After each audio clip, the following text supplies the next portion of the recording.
Crime report India में आपका स्वागत है। मैं हूं शारिक खान। एनसीबी ने ड्रग्स मामले में महाराष्ट्र के कैबिनेट मंत्री नवाब मलिक के दामाद समीर खान को गिरफ्तार किया है।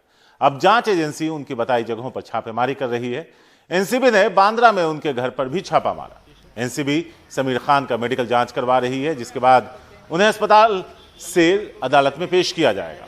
इस बीच महाराष्ट्र सरकार में मंत्री नवाब मलिक ने ट्वीट कर कहा कि कानून से ऊपर कोई नहीं है।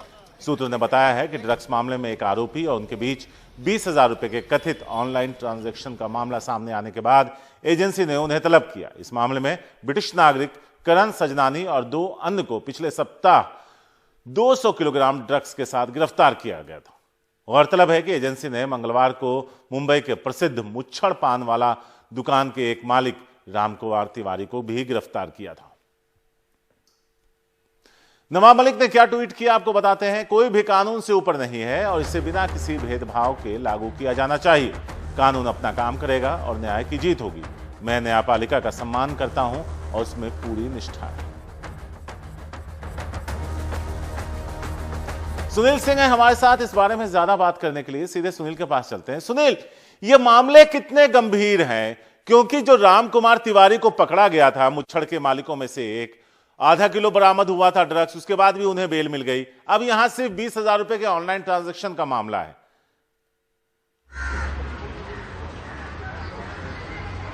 और शारिक, देखिए, एनसीबी सूत्रों की माने तो ये मामला 20,000 से ज्यादा का है और समीर खान का जो भूमिका इस पूरे मामले में निखर कर आ रही है वो आ रही है कि वो कॉमर्शियल क्वांटिटी तक जा रहा है।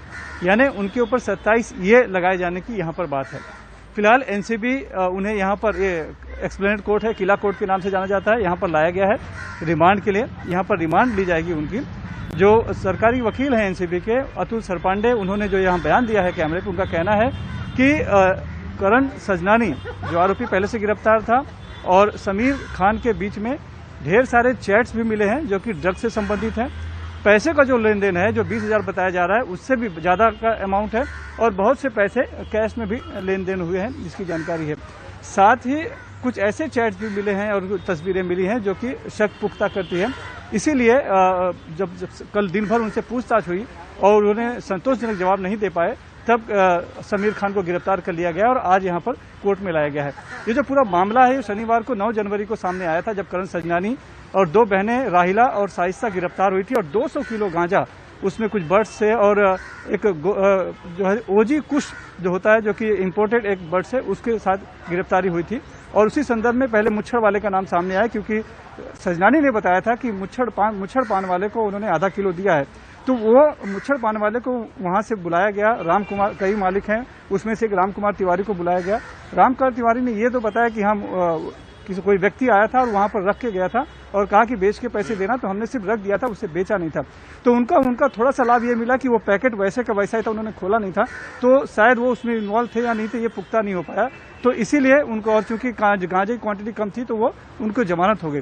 लेकिन जहां तक समीर खान की बात आ रही है, तो इसमें कॉमर्शियल क्वांटिटी और साथ ही कॉमर्शियल लेन देन की बात सामने उभर कर आ रही है। तो मामला थोड़ा सा संजीदा नजर आ रहा है और यही वजह है कि कल तक चुप रहे नवाब मलिक।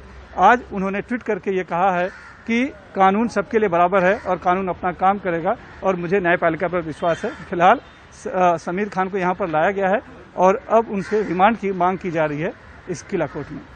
शुक्रिया सुनील सिंह इस पूरी जानकारी के लिए। तो हर दिन माया नगरी से कुछ ऐसी खबरें आ रही हैं जो सभी को परेशान करती हैं, क्योंकि इतने बड़े बड़े लोग इस तरह के मामलों में संलिप्त पाए जा रहे हैं। बिहार के मधुबनी जिले में 15 साल की नाबालिग से रेप के बाद उनकी दोनों आंखें फोड़ने की कोशिश की गई। पीड़ित बोल और सुन नहीं सकती, वो पहचान करने के लायक ना रहे, यह तय करने के लिए आरोपी ने किसी नुकीली चीज से उनकी दोनों आंखों पर हमला कर दिया। डॉक्टरों के मुताबिक बच्ची की एक आंख पूरी तरह से खराब हो गई है और दूसरी आंख में भी गंभीर चोट है।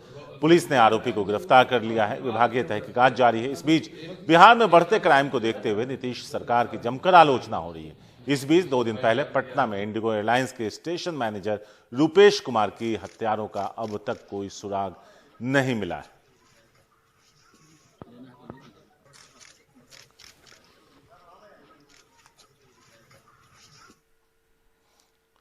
और इन दोनों खबरों पर बात करने के लिए हमारे साथ हमारे वरिष्ठ सहयोगी मनीष कुमार मौजूद है। मनीष, पहले मधुबनी के कांड का जिक्र करते हैं।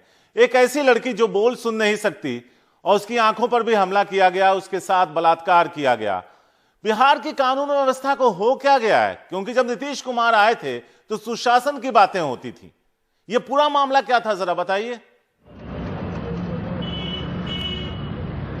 देखिए सारिक, जो मधुबनी की घटना हो, पटना में इंडिगो के जो स्टेशन मैनेजर रुपेश, उनकी हत्या का जो मामला हो, इन सभी घटनाओं से, इसके अलावा भी बिहार में पिछले 24 घंटे में कई सारी वारदातें हुई हैं। आज भी कई जगहों पर जो है गोलीबारी की खबरें आ रही हैं। उन घटनाओं के पीछे, मधुबनी की घटना के पीछे भी मैं आपको बता दूं कि जो तीनों आरोपी हैं, तीनों के बारे में खुद पुलिस कह रही है कि वो शराब के नशे में थे। जिस राज्य में शराबबंदी हो, वहां पे आखिर उन्हें शराब कैसे मिल रही है कि शराब के नशे में वो बलात्कार के बाद में जो बलात्कार की जो उनकी जो विक्टिम है, उसकी आंख फोड़ने की भी उनको हिम्मत है। उसका कारण एक ही है कि यहाँ बिहार में जो मुख्यमंत्री हैं नीतीश कुमार, उनका इकबाल खत्म होता जा रहा है और उनकी जो आदेश वो देते हैं, खुद उनके पुलिस विभाग के अधिकारी उसे लागू करने में गंभीरता नहीं दिखाते हैं। और बिहार का जो पुलिस विभाग है, सारिक, मैं आपको बता दूं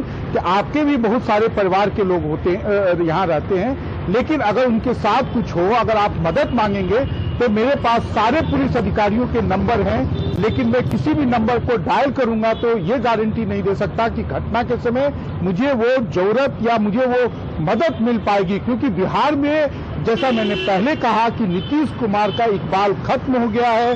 पुलिस अधिकारी उनकी बात नहीं सुनते हैं, कोई उनको गंभीरता से नहीं लेता है और नीतीश कुमार ऐसे निकम्मे लोगों को, अधिकारियों को मनपसंद पोस्टों पर रखते हैं। जैसे उन्होंने राज्य का पुलिस महानिदेशक एक व्यक्ति हैं, एसके सिंघल, उनको बना के रखा है। लेकिन एसके सिंघल के बारे में बता दूं कि उनकी ये है कि वो अपना फोन नहीं उठाते हैं। एक जो उनके मातहत कोई कर्मचारी है, वो फोन उठाएगा, वो आपको कहेगा आप अपनी डिटेल हमें लिखवाइए, तब साहब आपको कॉल बैक करेंगे। अब आप समझ सकते हैं कि आखिर बिहार में अपराधियों के हौसले इतने बुलंद क्यों हैं। और जो नीतीश कुमार की जो सरकार है सारिक, वो क्राइम होने के बाद उसको डिटेक्ट करके अपनी पीठ खुद थपथपा लेती है, लेकिन क्राइम का प्रिवेंशन कैसे हो, बिहार में अब इसको लेके कोई चिंता नहीं है।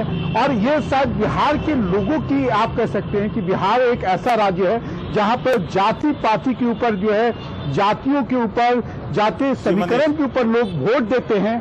वही एक कारण है कि लोगों को लगता है कि वो चुनाव में तो जीतकर आ जाएंगे, तो आखिर उनका कोई क्या बिगाड़ लेगा। सारिक, मनीष, दूसरा जो मामला था, जो रुपेश कुमार थे, उनके हत्यारों का कुछ पता चला क्या? उनकी हत्या के पीछे की वजह पता चल पाई? और जो आप नीतीश कुमार की बात कर रहे थे, क्या एक कमजोर नीतीश कुमार के होने की वजह से उनका वो इकबाल नहीं रहा? नहीं, ये कमजोरी नहीं है। ये नीतीश कुमार जो है वो इतने ज्यादा मैग्लोमेनिक हो चुके हैं। उन्होंने राज्य में शराबबंदी की, लेकिन इस शराबबंदी को कैसे इन्फोर्स किया जाए, इस शराबबंदी के कारण आज अपराधी बिहार में करोड़पति हो रहे हैं। पुलिस के अधिकारी जो थानों में बैठे हुए हैं वो करोड़पति हो रही है, एक तरह से आप कह सकते हैं। और उसके कारण जो है, जो नॉर्मल पुलिसिंग होती थी वो अब नहीं हो रही है। आप कहीं भी जो है शहरों में आपको कोई पेट्रोलिंग करता हुआ नहीं मिलेगा। आप मंत्रियों के यहाँ जाएंगे, आप विधायकों के यहाँ जाएंगे, वहां पर गेट खोलने वाले आपको स्टेन गनधारी होंगे। लेकिन आप बिहार में सैकड़ों किलोमीटर चल जाएंगे, लेकिन आपको कोई भी शहर में हथियार लेके आपको पुलिस वाला नहीं मिलेगा। ये सारा कुछ जो है, क्योंकि नीतीश कुमार, ये तेजस्वी यादव का काम नहीं है सारे, ये नीतीश कुमार खुद गृह विभाग के मुखिया है और उनकी नीतियों के कारण, उनके कारण ये सारा पुलिसिंग जो है बिहार में आज चौपट हुआ है। मैंने कहा रुपेश कुमार की घटना का निश्चित रूप से डिटेक्शन होगा, क्योंकि उनकी खुद से ये इतना हाई प्रोफाइल केसेज है, इतनी सारी टीमें हैं, लेकिन राज्य में प्रिवेंशन, क्राइम कैसे रुके, इसके बारे में कोई दिलचस्पी नहीं है, कोई ऐसा विल नहीं है। और आज का बिहार में जो आम नागरिक है वो कहीं ना कहीं भाग्य भरोसे है। अगर उसके साथ कोई घटना नहीं हो रही है तो या तो उसके ऊपर वाले का, एक तरह से वो ऊपर वाले का शुक्रगुजार है, या अपराधियों को लगता है कि उसे छूने से शायद उसका कुछ काम नहीं चलेगा। सारिक, शुक्रिया मनीष इस पूरी जानकारी के लिए और एक पूरी तस्वीर बताने के लिए कि आखिर बिहार में हो क्या रहा है। क्योंकि कानून व्यवस्था एक वक्त पर नीतीश कुमार की यूएसपी हुआ करती थी और अब वह उसी पर सवाल हर गुजरते पल के साथ लगातार खड़े हो रहे हैं। दिल्ली के जाफराबाद में बुधवार को आरडब्ल्यूए प्रेसिडेंट रईस अंसारी की हत्या का सीसीटीवी फुटेज सामने आया। हत्या बुधवार को की गई थी। सीसीटीवी में साफ दिख रहा है कि दो अज्ञात लोग उन पर फायरिंग कर रहे हैं। जिस वक्त रईस को गोली लगी उस वक्त वो एक शख्स से खड़े होकर बात कर रहे थे। गोली लगने के बाद उन्हें पास के अस्पताल ले जाया गया, जहां उनकी मौत हो गई। घटना को अंजाम देते वक्त हमलावर मास्क पहने हुए थे। पुलिस मामले की छानबीन कर रही है। शुरुआती जांच में मामला आपसी रंजिश का नजर आ रहा है। और वक्त एक छोटे से ब्रेक का है। ब्रेक के बाद बताएंगे क्यों चोर बने नादान।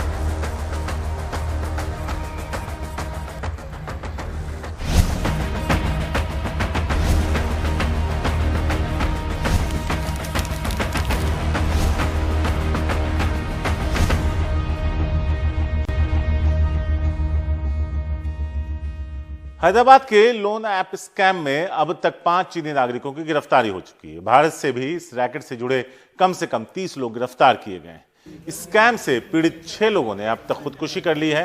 इस बीच एनडीटीवी को पता चला है कि गूगल ने ऑनलाइन लोन का कारोबार करने वाले कुछ ऐप्स को नोटिस भेजकर आरबीआई की मंजूरी के सबूत दिखाने को कहा है।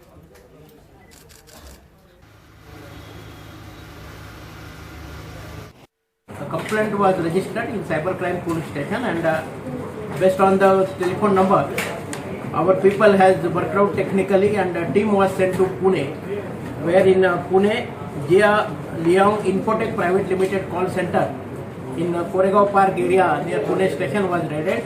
In that raid, the call center director Parshuram Lahu Takwe, his wife who is a Chinese national by name Liang Tian, and when Akif Sheikh, HR manager, they were arrested, and from them around 1 crore 42 lakh their bank account was freezed, 105 mobile phones, then laptops, 105 were seized from them, a couple of other incriminating documents. From them it was learned that they are basically, the call center is a service provider to Mumbai based 4 companies. In that Ajay Solution is the main company. Uma Sudhir है हमारे साथ। उमा, इन सारी कवायद के बाद ये उम्मीद की जानी चाहिए कि अब और कोई ऐसा नहीं होगा जो इनकी परेशानी, इनके द्वारा किए गए परेशान से होकर वो खुदकुशी कर ले।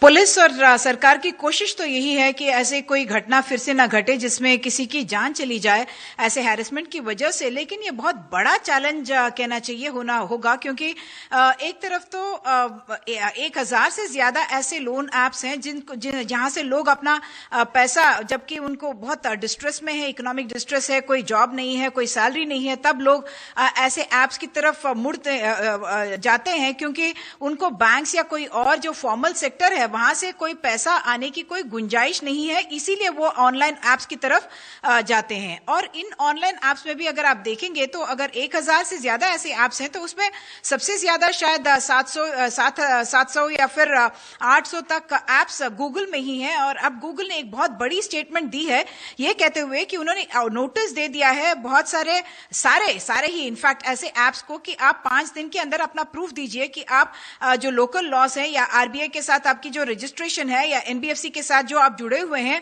उनके आप पूरे डिटेल्स दीजिए। और अगर आप नहीं देंगे तो आपको इस ऐप से निकाल दिया जाएगा, गूगल प्ले स्टोर से निकाल दिया जाएगा।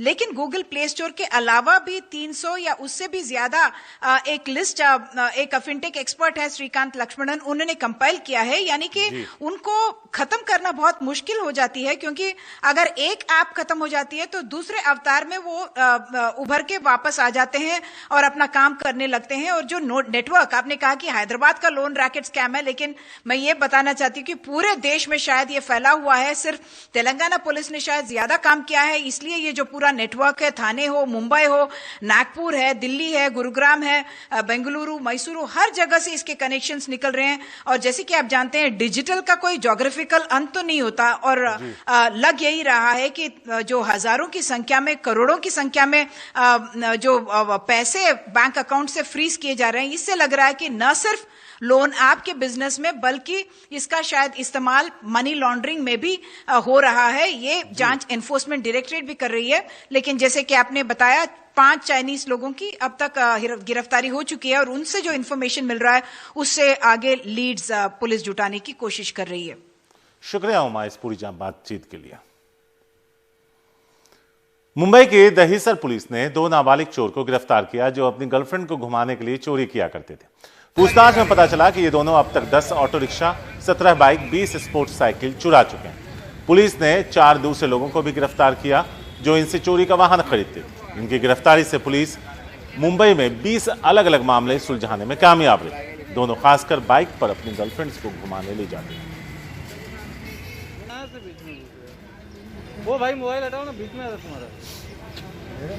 ग्रेटर नोएडा में शॉप लिफ्टिंग करने वाली महिला चोरों का आतंक है। ताजा मामला सीसीटीवी में कैद हुआ, जहां 2 महिलाएं शोरूम में करीब 80,000 के ब्रांडेड कपड़े चुराकर फरार हो गई। यह तस्वीर 12 जनवरी शाम की है, जब एक मॉल के शोरूम में पहुंचकर इन्होंने चोरी को अंजाम दिया।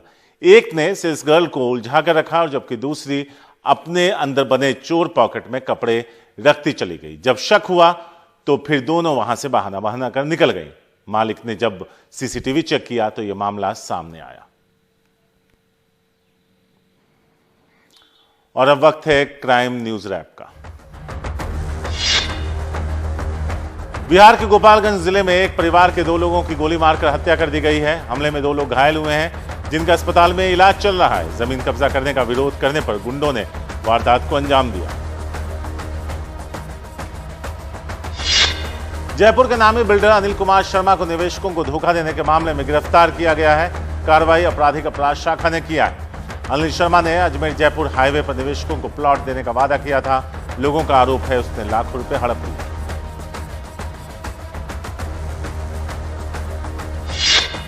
चेन्नई एयरपोर्ट पर अवैध तरीके से लाए गए 85 लाख रुपए के सामान सीज किए गए। इनमें आईफोन और लैपटॉप भी थे। चेन्नई एयरपोर्ट पर पिछले कुछ दिनों में लगातार कस्टम विभाग इस तरह की कार्रवाई कर रहा है।